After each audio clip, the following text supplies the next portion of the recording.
Hello bestie, you're welcome to my channel. My channel is all about food and lifestyle. It's all about remedies you can try out at home, and remedies that can be of help to you. My name is Okeke Helen. So today I bring to you how I made kuli kuli.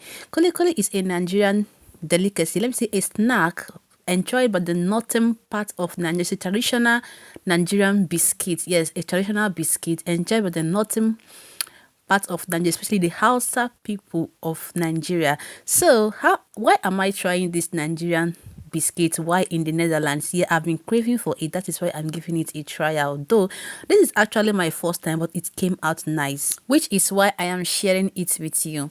So because it's a groundnut biscuit, so we are just using groundnut. So I used both already fried groundnut and the one I fried myself. So I mixed everything together, as you can see in this video.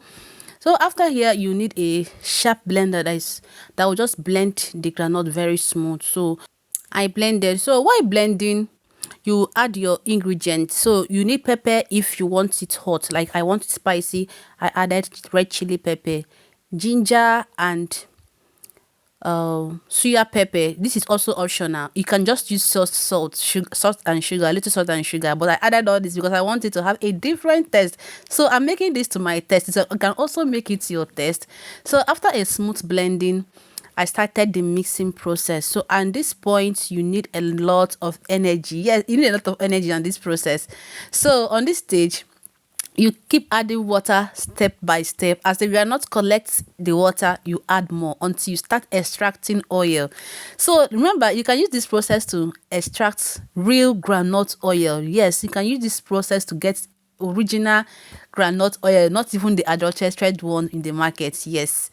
So if your groundnut is hot, you can use cold water. If the groundnut is cold, you can use warm water. So that is how it is. So as for me, I am using cold water because it is actually really hot here. So you keep adding water, massaging, adding water. When the groundnut takes up all the water, you add little water, just step by step until you start extracting out oil. So on this stage, you have to be very careful of the amount of water you add, so you don't add too much, because when you add too much, it might affect the quality of the oil you are extracting. So when it appears like this, like it appears like crumbs, you keep adding little until you start seeing oil. So this is what you keep doing step by step. Like it's going to take a whole lot of time, but you have to be very patient when you are on this stage until you extract enough oil from the groundnut. So at this point, I'm going to let you watch the video and see how the whole production went and how I extracted all the oil and how it all went. So stay tuned, guys.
As you have seen, I repeated the process 3 times until I was able to extract the a plate and a plate and quarter. So, and then I went ahead to fry the kuli. So you can extract all the oil, as you can try as much as you can to extract all the oil. It depends on what you are using for. This is my personal biscuits, and I just want to leave some part of oil to also retain the taste. So the reason why the color of the oil is like this is because of the chili pepper and the turmeric on the suya pepper. That is why the oil appeared like this. So but I'm telling you for free that the taste of this kuli is top notch, very delicious. You can also try it. I'm living in Netherlands and I can make kuli. I can't wait until I get someone to send it to me. Yes, you can also try it on your own. Yeah, so the other parts of the kuli which I added cornflakes is a little bit different because it was very crispy, unlike the other one. So you can see I added some cornstarch to this and fried it, and it also came out nice. So if you want more crispy kuli you can add cornstarch to it. Thank you for watching. Stay tuned on my channel. Bye.